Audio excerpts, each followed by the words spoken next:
OK, une entreprise à plus d'1 million par an avec un seul produit, un seul canal, sans coacher dedans et qui se pilote en 5 heures par semaine. C'est la promesse de base. Je suis pas sûr qu'on y arrivera tous. Il y a certains jours moi-même, je suis pas sûr d'y arriver. Mais en tout cas, on va essayer. Le postulat de départ de tout ça, c'est que j'aime pas trop travailler. C'est fatigant. Je préfère rester devant Netflix, allongé, à bouffer une glace. Mais ce qui va avec, c'est que j'aime bien l'argent. Et donc j'avais un problème. Comment je fais pour gagner correctement de l'argent? Mais pour pouvoir passer 3-4 heures par jour allongé dans mon lit à regarder les Simpsons. Tout ça, ça commence en 2021. Sur mon audience organique, je lance un atelier payant en ligne, type webinaire mais payant. Et à la fin, je vends une nouvelle offre que je décide de créer un peu sur le moment. C'est-à-dire que 3 jours avant l'atelier, je ne savais pas ce que j'allais faire. Et on appelle ça l'Académie des génies. Cet atelier-là, j'aurai sur une audience organique 110 inscrits qui ont payé entre 40 et 97 € parce qu'on a fait des prix progressifs. 27 clients derrière, entre 1 et 3K. À ce moment-là, je me dis que je suis le roi du marketing. Ça y est. Je suis le futur Bill Gates. J'ai tout compris. Je vais réussir dans la vie, quoi. Problème, il n'y a absolument rien qui est prêt côté de mon produit. Même pas un module d'introduction. Et donc, en fait, du jour au lendemain, je me retrouve avec 27 personnes avec des problèmes différents, qui ne sont pas au même niveau, et qui me disent « Bon, on fait quoi ?» Oh putain. La solution, ça a été de surdélivrer, tout le temps, moi-même. J'avais à ce moment-là qu'un seul expert comptable, et j'avais Félix, qui s'occupe aujourd'hui du back-end de mon entreprise, mais qui faisait de la facturation, de l'automatisation et des data. J'étais seul face à 27 clients, qui avaient tous des problèmes différents, et je devais me démerder. À refaire, je ne conseille pas. Ce n'est pas une super idée. À la base, ce programme-là, en test, à l'arrache, délivré en live, je voulais 10 personnes dedans. Sauf que, comme je vous l'ai dit au début, j'aime bien l'argent, donc quand il y a 27 personnes qui veulent m'en donner, je dis oui. Le problème avec tout ça, c'est que c'est intenable. Je bâcle le programme ultra rapidement. Je continue de coacher dedans, en faisant des sessions où je répondais à peu près à tout et n'importe quoi, peu importe où ça m'emmenait pour essayer de faire plaisir aux clients. Et très rapidement, je prends un coach mindset, une nounou pour les clients, pour m'épauler dans tout ça. Et c'est là que les problèmes continuent. C'est galère, j'arrive à peu près à tenir le programme comme je peux, et je me dis je vais lancer une deuxième cohorte. Je vise 150 à 250 000 € sur ce lancement. Je me dis que je peux y arriver, large. Même stratégie marketing que la dernière fois. Donc un lancement sur 7 jours, un atelier, je pitch l'offre à la fin, je pitch le produit pendant 7 jours, etc. Et je mets 10K d'ads en bonus en plus de tout ce que je fais en organique. 10 ventes à 3000. Alors là, tout de suite, je me dis beaucoup moins que je suis ingénieur marketing. Je me dis que je suis nul, que visiblement, je n'ai pas compris un truc, et que expert en webinaire, ça ne s'improvise pas. Il y a des personnes ici qui pourront le confirmer. Très vite, j'en ai marre des lancements. En vrai, c'est pas que j'en ai marre des lancements, c'est que je suis nul et que j'ai pas l'impression que je vais pouvoir devenir bon dedans. Donc je décide de tout foutre en l'air sur mon système de livraison, enfin, si on peut appeler ça un système. Et je me dis, je vais faire de l'evergreen. C'est-à-dire qu'à partir de maintenant, je peux rentrer des clients toute l'année, et ils commencent pas tous en même temps, ils finissent pas tous en même temps, et je me débrouille à partir de là, je vais trouver une solution. Je recrute une autre personne pour m'aider, notamment sur la vente, pour pouvoir faire entrer ces clients toute l'année en fonction de mon audience organique et de mon lead gen en publicité. Sauf que je découvre au bout de quelques mois qu'il est nul en vente. Quand je dis nul en vente, c'est-à-dire qu'on a repris certaines de ses conversations Messenger, c'était très particulier. La personne envoyait un pavé comme ça pour expliquer toutes ses problématiques et pourquoi elle essayait de trouver une solution avec nous, et il répondait « Et donc, quels sont tes objectifs ?» ChatGPT a l'air plus humain. À ce moment-là, j'ai un coach qui est censé faire du suivi client, j'ai un setter qui set mal, j'ai moi avec les clients, et j'ai absolument aucune structure. Je ne sais pas si vous imaginez le niveau de bordel, 40 à 50 clients, le programme, c'est du chaos, il n'y a pas de structure d'acquisition, il n'y a pas de structure de nurturing, il n'y a pas de structure de livraison, il n'y a pas, et alors upsell, continuity, de toute façon, ils ne veulent pas rester. Vraiment, à ce moment-là, je me dis, OK, qu'est-ce qui se passe? Soit je change tout, soit je trouve une solution, soit je pars élever des chèvres au Pérou, quoi. Enfin, c'est pas possible, on ne va pas pouvoir continuer comme ça. Et je me rends compte qu'il va falloir que je structure tout. Et je me rends compte que je suis plus solopreneur, que je ne peux plus faire mumus comme j'ai envie, et que je vais devoir développer une vraie entreprise. Je vais devoir avoir des pôles, je vais devoir avoir des process, je vais devoir avoir des équipes, je vais devoir les former, les manager. C'est tout de suite moins fun sur le coup. À ce moment-là, je recrute Xerius. Xerius, c'est un ancien client à moi que je connaissais un petit peu, qui avait bossé avec certains de mes concurrents. Et je le fais rentrer au début pour m'aider un peu sur du marketing. En fait, finalement, c'est lui qui va repenser tout l'intérieur de l'entreprise avec moi. Après 2 mois avec Xerius à mes côtés, on a un vrai système d'onboarding et d'offboarding qui est clair.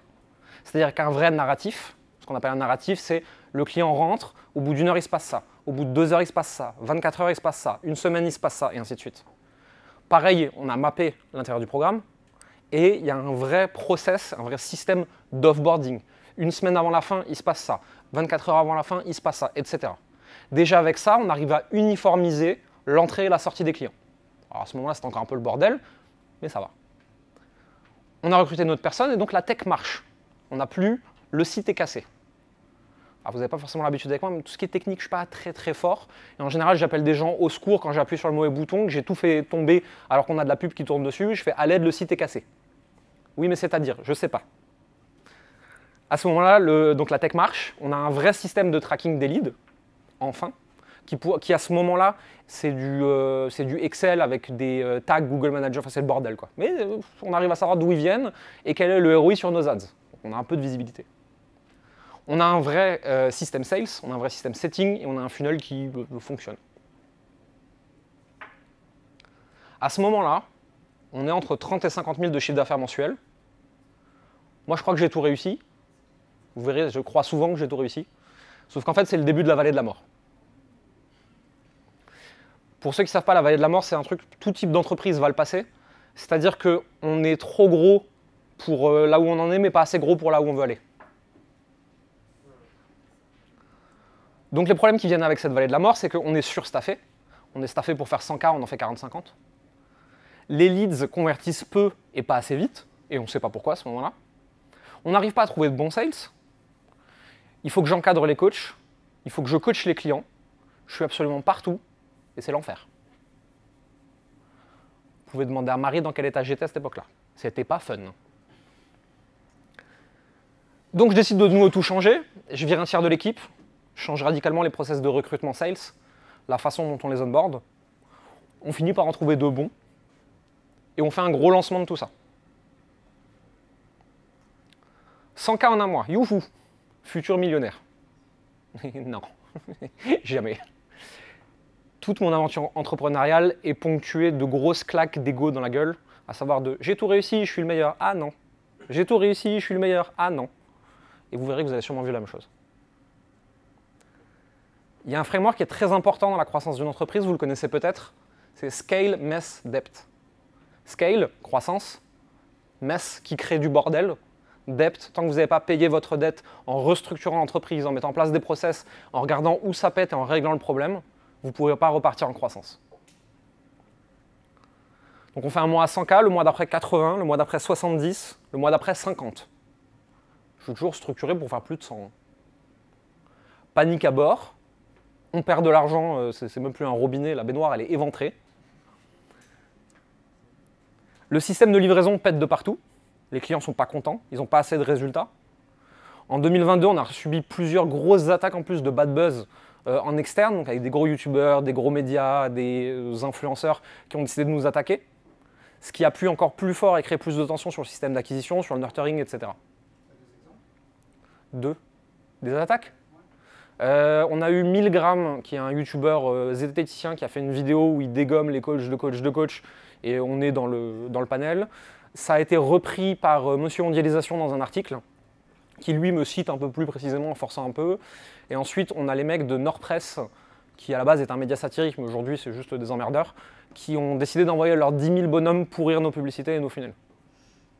C'est quand vous avez 10 000 personnes qui vous insultent toutes les 10 minutes sous toutes vos pubs et qui prennent des faux rendez-vous dans vos funnels et donc qui flinguent votre pixel Facebook, ça amène encore un peu plus de tension. À ce moment-là, je suis à bout de nerfs, j'en peux plus. Mais je lâche pas.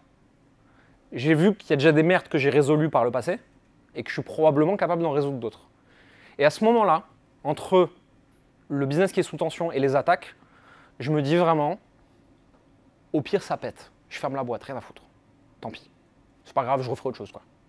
Mais vraiment, j'étais arrivé à un état de oh, si ça crève, quoi. J'en ai marre. J'en ai marre que tout le monde m'emmerde, j'en ai marre, tout me faisait chier.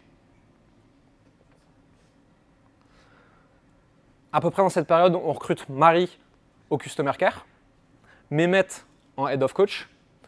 Je mets beaucoup plus d'énergie sur former et manager nos sales et les suivre tous les jours à ce moment-là. Rachid, qui est aujourd'hui notre Head of Sales et qui était un de nos vendeurs à l'époque, finit par devenir meilleur que moi. J'ai passé beaucoup plus de temps avec chaque personne de l'équipe tous les jours. Ma charge de travail, elle avait x10. Parce que je gérais toujours la mienne, mais je gérais la leur aussi, en partie, pour les manager correctement. Marie, assez rapidement, met le nez dans le produit. C'est assez sans appel. Le produit, c'est le bordel. Il y a trop de trucs dedans. Les étapes, elles ne sont pas claires. On ne paye pas pour ça. Il faut tout refaire. Ça faisait 1 an et demi qu'on tournait dessus. On refond le produit. On refond l'expérience client. On refond le narratif, les étapes. Et on recrute encore plus de coachs.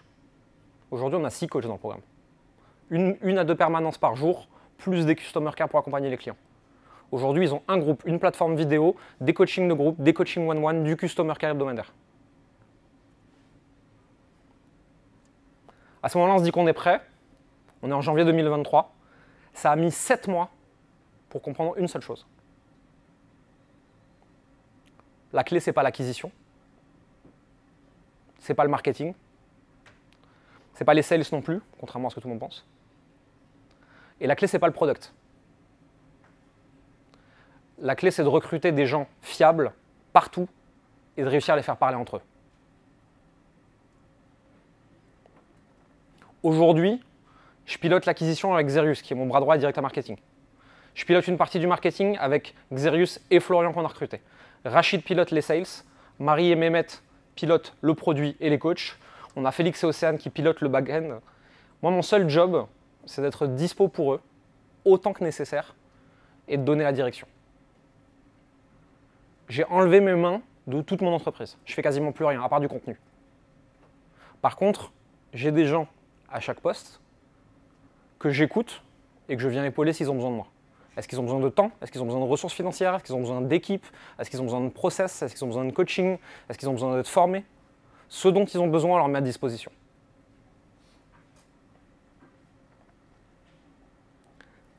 La clé finalement, c'est les humains que vous avez dans votre entreprise et les process. On en parlait hier soir en buvant un verre. Il y a 3 types de personnes dans votre entreprise. Il y a les T3, T2, T1. T3, opérationnel. On va être vulgaire, presse-bouton. T2, manager. Encadrer les presse-boutons. T1, qui prennent des décisions à votre place. Si vous faites moins de 3 millions par an, de toute façon, vous n'avez pas de T1. Et si vous croyez que vous en avez, vous avez un problème. Parce qu'en fait, les vrais T1, vous ne pouvez pas les payer. Pas encore. Une fois que tout ça c'est en place, les prochains chantiers, c'est la rétention client, pour justement dérisquer un peu son business, et le média. Parce qu'une fois que vous avez un business qui est structuré et qui est en capacité de tourner sans vous, il va falloir diminuer le risque, diminuer les zones de tension qu'il y a aux différents endroits de votre entreprise. Dans l'accompagnement, la vraie zone de tension, c'est souvent l'acquisition. Avec du média, on diminue les dangers à venir, pour l'avenir, du paid. Les algorithmes changent, les réglementations RGPD, c'est l'enfer. Il y a de plus en plus de concurrence, l'acquisition est de plus en plus chère, les temps de conversion de plus en plus longs. C'est de plus en plus difficile d'acquérir un client avec de la publicité. Vous pouvez vous faire ban votre compte. Vous pouvez ne plus avoir le droit de dire des choses que vous dites actuellement et qui sont vos arguments marketing principaux. La publicité, c'est un des trucs les plus puissants qui existent pour acquérir des clients. Mais c'est aussi le plus risqué. Parce que tout peut péter à tout moment pour un truc que vous ne maîtrisez absolument pas. Normalement, un business stable et solide, il n'a pas plus de 50% de son chiffre d'affaires qui vient de la publicité. J'y suis pas encore. On est en train d'y travailler. Aujourd'hui, on a 25% qui vient de l'organique. L'année dernière, on avait 100% qui venait de la pub. Du média, ça peut être YouTube, podcast, Instagram, blog, newsletter, partenariat avec des newsletters, ça peut être plein de choses. Du sponsoring, ce que vous voulez. Mais on va aussi dérisquer avec les bonnes personnes, à cause du prix d'un mauvais recrutement. Est-ce que vous avez déjà calculé le coût à peu près, d'une mauvaise personne à un poste clé de l'entreprise. Coût en termes de ce que vous la payez, coût en termes du temps que vous allez y passer, coût de licenciement, coût de re-recrutement, manque à gagner en termes de croissance. Risque prud'homme. Moi, je salarié personne, comme ça, c'est réglé. À part Marie, mais c'est peut-être dangereux. Impact sur les autres salariés. Si vous avez un B-player au milieu de A-player, c'est très compliqué. Parce que les A-players, ils vont venir vous casser les couilles tous, toute la journée, en disant l'autre, il fout rien. Mais de même, si vous demandez de prendre des décisions à un B-player, ça ne marche pas. Si vous demandez de faire du presse-bouton à un A-player, en général, c'est pas terrible, etc. Vous avez besoin de tout type de personnes dans votre équipe. Les meilleurs, les moins bons, ceux qui suivent des process, ceux qui ont des idées, des créatifs, des bordéliques, des structurés. La question, c'est à quel poste vous les mettez. Est-ce que vous les mettez au bon endroit par rapport à la tâche? Est-ce que vous allez mettre un introverti, timide, maladif, empathique en vente au téléphone? Peut-être pas. Peut-être par contre que cette personne-là, derrière son ordinateur avec des emails pour gérer du SAV, elle serait extraordinaire. Chaque type de personnalité, chaque caractéristique de l'humain va bien avec un type de poste et ne va pas ailleurs. Ça ne veut pas dire qu'il n'y a pas des exceptions. Nous, aujourd'hui, notre head of sales, c'est un empathique, plutôt réservé. Mais il a développé des compétences. C'est possible, mais ce n'est pas la norme. La réalité aujourd'hui, c'est que mon entreprise, elle ne prend pas vraiment 5 heures par semaine, puisque je suis tout le temps en train de chercher l'étape d'après, le truc d'après, de structurer, de vouloir scaler, de vouloir faire de la croissance. Mais sur le principe, je pourrais. Aujourd'hui, notre produit principal ne dépend plus de moi, parce qu'on l'a structuré pour. L'acquisition ne dépend quasiment plus de moi. Je fais encore un peu de contenu, mais je pourrais facilement le déléguer et l'automatiser. Les décisions financières ne dépendent plus de moi. Sur ce produit, avant qu'on décide d'en créer un au-dessus et de rajouter du média, etc., mon intervention réelle, je pense qu'elle est de 2 heures par semaine. Et ce produit, à lui seul, fait 1 million par an à peu près. Le but, c'est pas de travailler 5 heures par semaine. Je pense qu'on a tous envie de bosser un peu plus que ça parce qu'on aime ce qu'on fait. Le but, c'est de ne pas être le goulot d'étranglement de ces produits. Et ça, le seul moyen de le faire correctement, c'est pas de lancer 27 trucs à la fois, en fait.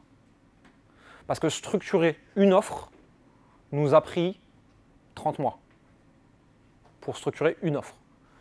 Imaginez si on avait eu ne serait-ce que 5 offres différentes, en termes de temps que ça prend de structurer le produit, de prendre en compte les retours clients, de recruter les équipes, de mettre en place les... C'est pas possible. Ou du moins, pas dans des coûts raisonnables par rapport à notre taille d'entreprise. Déjà, merci pour ce partage d'expérience. Toi, si c'était à refaire, si tout ça était à refaire, à quel moment tu structurerais? Est-ce que ce serait au tout début? Est-ce que ce serait un palier de chiffre d'affaires? Je pense déjà que je me poserai plus de questions en amont sur le parcours client. C'est-à-dire, je ne suis pas obligé d'avoir un produit qui est fini avant de commencer à vendre quoi que ce soit, c'est même un peu con. Mais par contre, si je fais un lancement et que j'attends entre 5 et 30 personnes, je me serais peut-être plus demandé, ok, voici le chemin qu'ils veulent accomplir, voici les étapes par lesquelles ils vont passer, voici les blocages qu'ils vont avoir à chaque étape, voici comment je vais les résoudre avec eux, on va faire ça dans tel ordre. S'il y en a un qui est plus avancé, voici ce que je vais faire dans ce cas-là. J'aurais peut-être plus anticipé les problématiques de croissance, notamment au niveau de la livraison, que je ne l'ai fait en réalité. Ça, c'est un truc... on a refait la même connerie en plus avec le lancement du programme du dessus qu'on avait mal structuré. Et là, on l'a restructuré en urgence, alors qu'on a juste 8-10 personnes dessus. Avant de le structurer, c'était le bordel, on commençait limite à avoir des litiges. On l'a restructuré en une semaine, on a tout retourné, on a remis des étapes claires, on a mis des permanences, du customer care, des machins. Là, on n'a que des wins dans le groupe. Parce que maintenant, ils savent précisément ce qu'ils doivent faire et dans quel ordre. Quand les gens prennent un programme d'accompagnement, ce n'est pas le cas d'une formation, ce n'est pas forcément le cas d'un consulting, etc., mais un programme d'accompagnement, ils veulent arriver qu'on leur dise « Mois 1, tu fais l'étape 1 et 2. Mois 2, tu fais l'étape 2 et 3. Tant que tu n'as pas fini l'étape 3, tu ne fais pas l'étape 4. » Ils veulent être à l'école, en fait. Et si toi, tu veux pouvoir scaler ça avec des équipes, avec des process et avec un taux de litige qui est très bas, tu es obligé de faire un truc comme ça pour te B.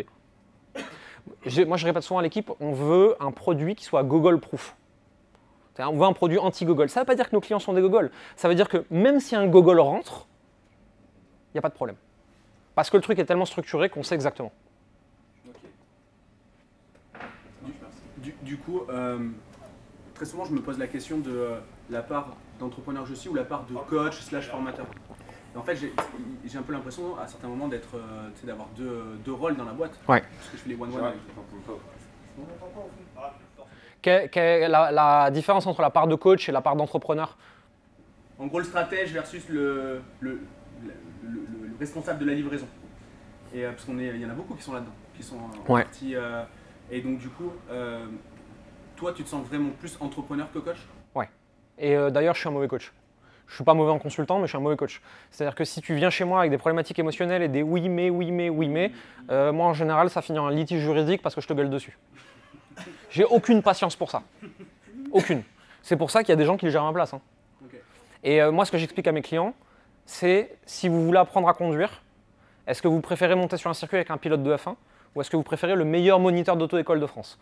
Alors déjà, en général, les 3 dans la salle qui répondent toujours « Moi, je préfère le mec de F1 ». Alors ceux-là, c'est à la porte, direct, dégage. Hein, tu veux faire chier, c'est bon, on a compris, t'étais intéressant.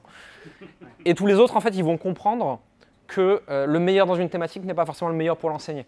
Je disais sur LinkedIn, il n'y a pas longtemps, je peux citer 2 têtes, 20 mecs présents sur LinkedIn qui sont des meilleurs marketeurs que moi. Maintenant, j'ai créé un programme qui est capable d'accompagner des gens à comprendre le marketing, même s'ils n'ont pas cette sensibilité, et eux ne sont pas capables de le faire. Et juste savoir où est ta place. Et moi, souvent, c'est, je prends les premiers clients, je délivre, je structure avec l'aide de mon équipe, je sors. Parce qu'une fois que j'ai répété le truc 30 fois, déjà j'en ai marre de le répéter, mais en plus de ça, plus on va croître un produit, plus il y aura du tout venant qui te connaît moins bien dedans, plus ils auront de problématiques émotionnelles, plus ils auront besoin de structure, de cadre et d'une vraie relation de coaching, et moins je suis la bonne personne pour le faire. Donc en général, vraiment, je viens en explorateur, je fais toutes les conneries possibles, je prends du recul, je regarde comment les structurer avec l'aide de la team, et ensuite derrière, moi je m'extirpe au fur et à mesure des trucs que j'ai créés. Et on a eu beaucoup de clients qui nous ont dit, en fin de programme, en témoignage, je suis venu dans le programme pour Jérémy, j'ai été déçu de ne pas vraiment le voir, et après je me suis rendu compte de toute la richesse de l'environnement que vous avez créé, et en fait c'est vachement mieux. Ouais, donc c'est ton sujet, Clémence. Ouais, exactement. Merci pour ton partage. Et à quel moment tu décides de prendre cette vision, enfin d'aller là où tu es aujourd'hui, et comment tu gardes le focus? La décision, c'est de me dire que j'ai pas envie de bosser 18 heures par jour pour tout gérer moi-même. C'est de me dire que pour moi, l'entrepreneuriat, c'est un jeu et que j'ai envie de jouer à chaque fois au niveau d'après. Et donc, quand j'ai fini, entre guillemets, un niveau, très vite, il me saoule. Mais j'ai pas non plus envie de faire ce que font beaucoup, c'est-à-dire que dès qu'un truc me saoule, je casse tout, je fous tout à la poubelle et je passe au truc suivant. Et donc, vraiment, je me suis toujours posé cette question de, ok, là, ce que je suis en train de faire actuellement, j'ai plus envie de le faire. Ça y est, ça m'a saoulé, ça m'amuse plus. Comment est-ce que je le structure pour que ce truc continue à vivre si moi, je pars jouer à autre chose? Donc, c'est toujours cette réflexion-là de dire, j'en ai marre de repartir à zéro tous les 3 ans. Comment est-ce que je structure pour avancer? Et sur le fait de rester focus là-dessus, quand tu vois le temps que ça te met à disposition, quand tu vois les équipes et comment elles peuvent s'épanouir là-dedans, quand tu vois les clients contents, quand tu vois les nouvelles opportunités que tu as, quand tu vois l'argent que tu as aussi, tu n'as pas envie d'arrêter en fait. Mais ça, tu l'as pas le jour 1. Dans le partage que tu nous as fait, il y a eu un moment donné où tu n'avais pas... Ouais, mais à chaque fois, si tu veux, j'avais toujours des micro-étapes avec des micro-récompenses quand même, tu vois. C'est, ah, il y a ce truc trop cool, ah, c'est la merde, mais ce truc trop cool, je ne l'ai pas oublié, j'en veux plus. Donc, je veux faire en sorte qu'il y ait de nouveau plein de trucs cool, ah, c'est la merde. Et au fur et à mesure, en fait, tu es moins connecté avec ce que tu ressens dans les moments de panique. Ça dépend des trucs, hein. Moi, il y a des trucs que je vis encore actuellement qui sont hyper durs, mais de plus en plus, tu vois des patterns. Et donc, moi, il y a des fois, par exemple, là, en début d'année, on a fait 2 mois à 145, 150 000. On a fini les 2 mois. Le mois d'après, je vois qu'on fait 105. Je dis à l'équipe, faites gaffe. Là, on a cramé le pipe de leads très très chaud. La période était propice, elle va l'être moins. On a rentré beaucoup de clients d'un coup. C'est le même pattern que l'année dernière. Voici ce qui s'est passé l'année dernière. Comment est-ce qu'on anticipe? Sinon, on va revivre le même truc. Et plus tu passes d'années dans le business à faire le même business, plus tu peux repérer des patterns et les anticiper. Et donc, moi, c'est dur. Il faut avoir de la distance opérationnelle pour pouvoir s'en rendre compte. Ouais, si tu es la tête dedans toute la journée, c'est impossible. Par contre, quand tu es en recul, en train d'observer tes tableaux, tes chiffres, les réactions de tes équipes, tes net promoter scores, tes trucs comme ça, tu peux repérer les tendances en fait. Moi, je suis quasiment tous les jours sur Heroes à regarder mes datas, sur mes Excel. Je vais lire ce qui se passe dans le groupe de clients et voir où est-ce qu'ils en sont. Je vais prendre le pouls au niveau du coaching, du customer care pour voir comment est-ce que ça se passe dans le programme. Je vais prendre des points de data un peu partout très régulièrement pour voir où est-ce qu'on en est en fait. Non, ça, ouais. Merci beaucoup, c'est hyper intéressant et inspirant. Maintenant que tu es passé par tout ce chemin plus ou moins chaotique pour arriver à faire un produit qui correspond à tes critères, Ouais. est-ce que tu penses que maintenant tu peux processiser ça pour faire plusieurs produits en même temps ou tu repartirais qu'avec un seul produit et tu penses ces étapes-là? Là, on est en train d'en faire un deuxième qui va aller au-dessus du premier. J'en ferai pas plusieurs en même temps. C'est trop galère, ça implique trop de frais, ça demande trop de galères de structuration. Même si c'est plus facile qu'avant maintenant qu'on l'a fait une fois et qu'on sait le faire, ça reste toujours pas aussi facile que si on l'avait fait 40 fois, tu vois. Là, on est en train de structurer le deuxième produit. C'est beaucoup moins bordélique que le premier, mais ça reste bordélique. Et ça reste du challenge et du stress et des trucs et tout. Donc, un après l'autre, oui. Et je pense que le premier, on a mis 2 ans. Le deuxième, sûrement qu'on va mettre 6-8 mois. Le troisième, peut-être qu'on mettra 3 mois. Et ainsi de suite. Et au bout d'un moment, on sera capable de faire ça en 15 jours. Mais on n'en est pas encore là.